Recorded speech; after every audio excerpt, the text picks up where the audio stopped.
Hey guys, it's me Dax. A lovely sunny afternoon. So I was sat in my garden and I'm about to begin the process of my 30 dates with Dax. So basically 30 days in a row I'll be showing up and answering your questions and creating kind of solutions to your biggest problems and challenges around being a coach and even around being a person. Like some of the things that are holding you up and keeping you back from where you really want to be. So in today's video, this one is an answer to a question from Galen Lundin. Galen said, what's my best, me personally, Dax, what's my best strategy to increase group interaction? And where Galen mentions group, I have a tendency to use the word tribe, of which obviously you're part of the Enlightened Coach tribe, right? So my best strategies for increasing group interaction, well, I guess there's several fold. The very first one, like number one, is to know who you are. Like know who you are, know what you're about, know what you believe, and know what most inspires you to show up and talk.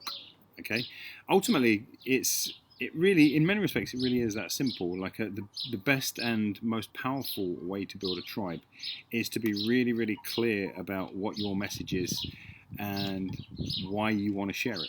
So, for the longest time now, my messages have revolved around this very simple idea that people don't have to be more than they are. They're just got to be all that they are. And once they are, they're going to experience life in a very different way, right? So you'll see that as a core theme of every message that I put out is always going to be about showing up as yourself, as your authentic self, of being all that you are. So not worrying about having to kind of do 1,001 other courses and seminars and workshops and get more certificates and bits of paper and have other people condone you and kind of say that everything that you do is cool. It's more about you saying, this is what I'm about, this is the message I'm here to bring. So that's the first thing. Like, be clear on what you're here to do. The other part of my kind of dedication to the service, like this, be all that you are. Don't worry about being, you don't have to be more than you are, just be all that you are. Well, that's one of the reasons why I'm so attracted to serving coaches, because for me personally, I see it as ripples in a pond. So I want to show up, I want to work with coaches to help them feel more ready to show up as their most powerful and influential selves. And because when they do, they're going to change the lives of lots and lots of people. And in that way, I get to kind of have that feeling that I was then involved in the transformation of not just my own clients, not just the coaches in my own tribe, but kind of worldwide. Like, it extends my connection. So that's the first thing. Like, get really clear about who you are and what you are most moved to speak about. That is the most important thing, because that leads to point number two, which is to show up consistently. Like, show up as much as you can. Like, show up every day. Show up multiple times per day. So many people I speak to say that they have an anti relationship with Facebook or with social media. That kind of, I love working with clients. I can't stand social media. Well, look, social media is a big part of the world we live in. I'm certainly not telling you have to show up in social media. But it is a big part of the world that we live in now, and it's the easiest way to get your words, to get your ideas, to get your messages, to get your most powerful and influential, if I say, content across to the people that you most feel compelled to serve. And very often, if you're not feeling particularly inspired or feeling particularly motivated to show up on social media, it comes down to a really simple thing, or a couple of really simple things. Thing number one is that you're not clear on what you're trying to say. You're not clear why you're here, right, so to speak. And we took care of that in the first one. Be clear. Like, say, what am I going to put my time, my effort, my emotion, my money, what am I going to put my life on the line for? What am I going to get behind? That's the very first thing. Second, that maybe you're not serving the people that you most often want to serve. So, when I look at people that are very resistant to using social media for their businesses, it's because they get a lot of trolls, because they get a lot of people, they say very common, particularly in personal trainers, for example, who are making the transition across to being more of a coach, having more of a coach-centric business.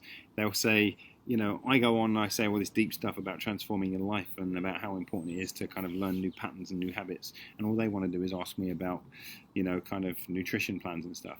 Well, the simplest answer to that is stop answering all the questions about nutrition plans if it doesn't serve you. If it continues to attract the people that you don't want to attract, then stop, for want of a better expression, putting out the bait. Kind of, that's a really good metaphor. If you keep throwing the bait in the water for people who are really into gaining nutritional advice, and what you really want to do is work on mindset, don't be surprised if the only people that kind of bite the hook and the people that start kind of tugging on your metaphorical shirt sleeves are the ones who are going to continue to ask that.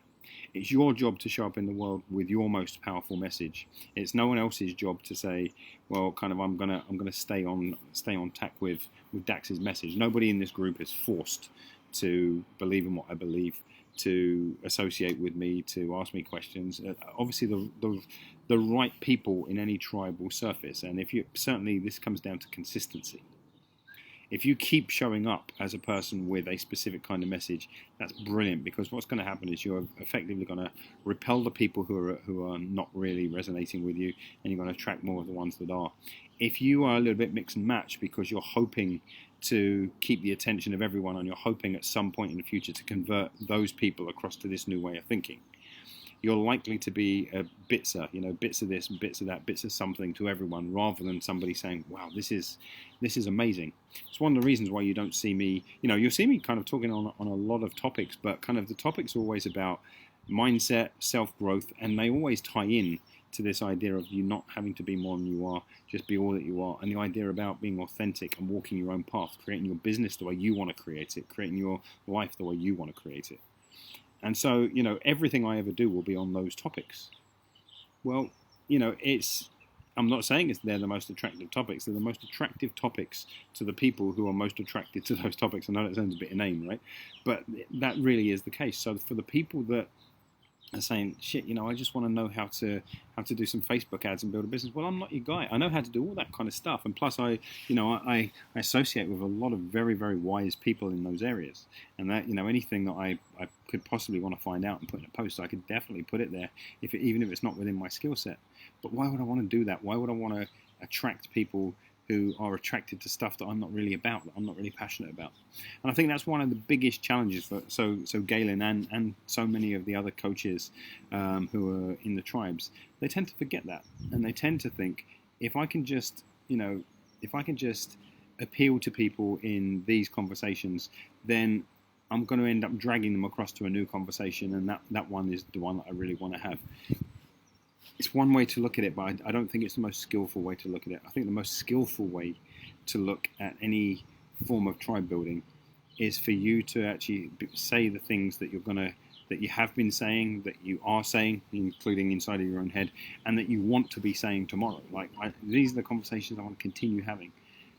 Start the way you mean to go on with your tribes. Don't pander to them. Don't kind of worry about how big they get. Some of my biggest tribes over the years have become the least committed because I flooded them out really quickly. I remember at one point I built a tribe of like 10,000 people on Ning, and really though it all came down to around about 500 to 800 of those were regular contributors who really made the tribe something, and the rest of them really didn't engage, and they only showed up whenever something free was going on, or whenever a topic happened to cross into an area that they were really interested in.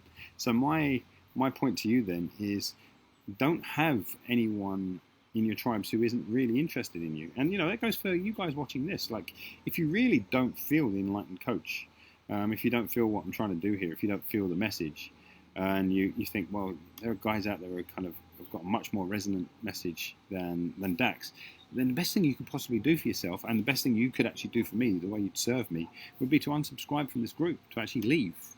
Because then my group gets purer and purer of mind and heart in alignment with where I'm going. I'm not saying that my mind and heart is so pure and yours isn't, but in alignment with where I'm going, I end up with a very, very pure tribe. And the people that don't want to be here leave, and the people that really want to be here engage more.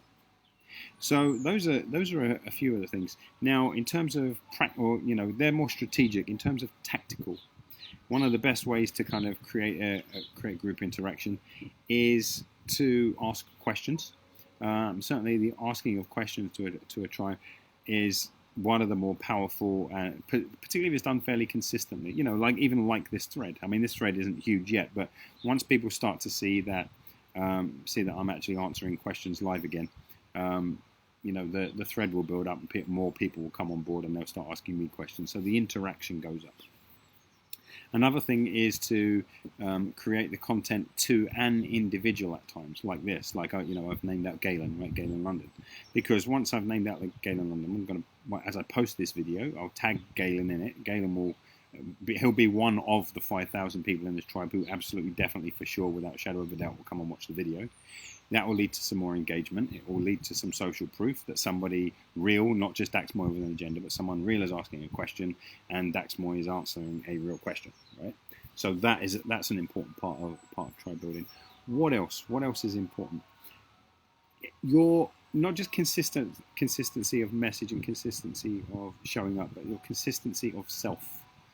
And what I mean by that is, if you've been around me any length of time, you'll know that basically my message, while it's evolved over time, it hasn't ever really changed.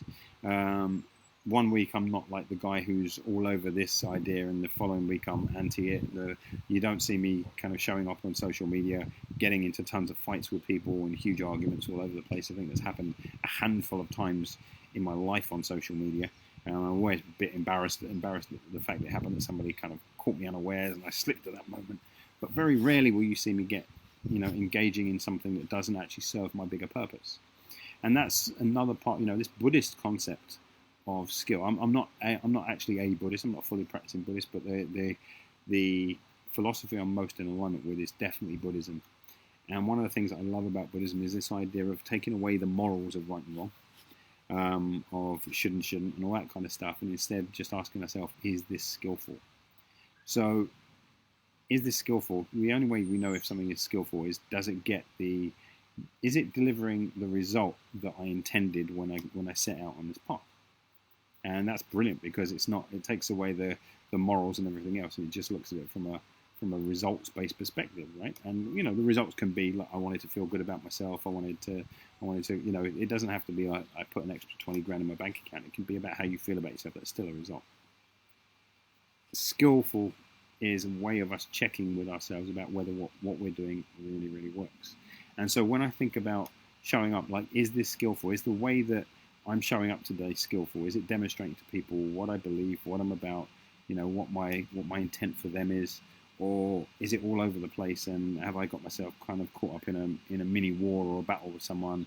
Have I kind of started to become something I'm not, in order to attract people that don't really like me, but I wanted to grow my audience? All that kind of stuff. Show up authentically is another way of saying that, right? But kind of authenticity is not just about saying, well, I swear sometimes, so therefore in all my videos and all my content I'm going to now start to curse. It's, I've sworn in this one once maybe. It's about just being your natural self, like who you really are, not kind of putting on a front. So show up as authentically as you can, show up as consistently as you can, show up as purposefully as you can. Passion, yeah, it's a good thing. Right, kind of, if you can show up passionately, that's cool. But show up purposefully first. Like, why am I here? In other words, let your intent drive your content. So I hope that was some useful content delivered with intent. And Galen, I look forward to hearing your response to that. If you've got any follow-up questions to that, that's cool. And I'd love to hear any feedback from anybody that's watching this, and kind of whether you agree with it, disagree with it. I don't really mind. This isn't about kind of forcing you into agreement. You're not being browbeaten into submission here. That's a perspective here that, from my experience, from my knowledge, through kind of the things that have worked for me, that I really do think and I have seen work for other people. So, yeah, let me know what you think. Till next time, take care.